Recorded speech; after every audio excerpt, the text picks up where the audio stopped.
Political journey रहा है, मैंने अपने लिए कुछ मांगा नहीं है। मैंने अपने लिए एक पोस्ट नहीं मांगा, एक पद नहीं मांगा, हमने कुछ नहीं मांगा। हमने सिर्फ अपने त्रिपुरा लोगों के लिए, जो एसटी लोग हैं, जो जनजातीय त्रिपुरा का, उनके लिए हमने कुछ मांगा है। अगर वो गवर्नमेंट ऑफ इंडिया नहीं देना चाहती है तो वो उनका डिसीजन है।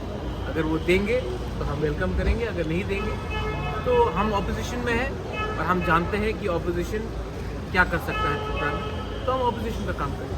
27 तारीख लास्ट डेट था, अभी तक नहीं हुआ, क्या बोलना चाहिए? ये सवाल आप होम मिनिस्टर से पूछिए, मुझसे मत पूछिए।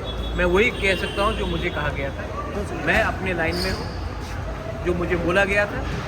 अब अगर उनको कुछ करना है तो हम वेट करेंगे, लेकिन अगर नहीं करेंगे तो हम भी अपने एमएलए एमडीसी से बात करके आने वाले दिन में हमको क्या करना है उसके बारे में डिसाइड करेंगे। आपने 24 घंटा का अल्टीमेट दिया था और आप हंगर स्ट्राइक पे जाने वाले थे। आपको मैं एक ही बात बोलना चाह रहा हूँ कि मैंने आज तक अपने लिए कुछ डिमांड नहीं की। मैंने जो भी डिमांड किया है अपने त्रिपुरा के जनजातियों के लिए डिमांड किया। अगर उनको लगता है कि त्रिपुरा का जनजाति को कुछ मिलना चाहिए तब एक्ट कीजिए।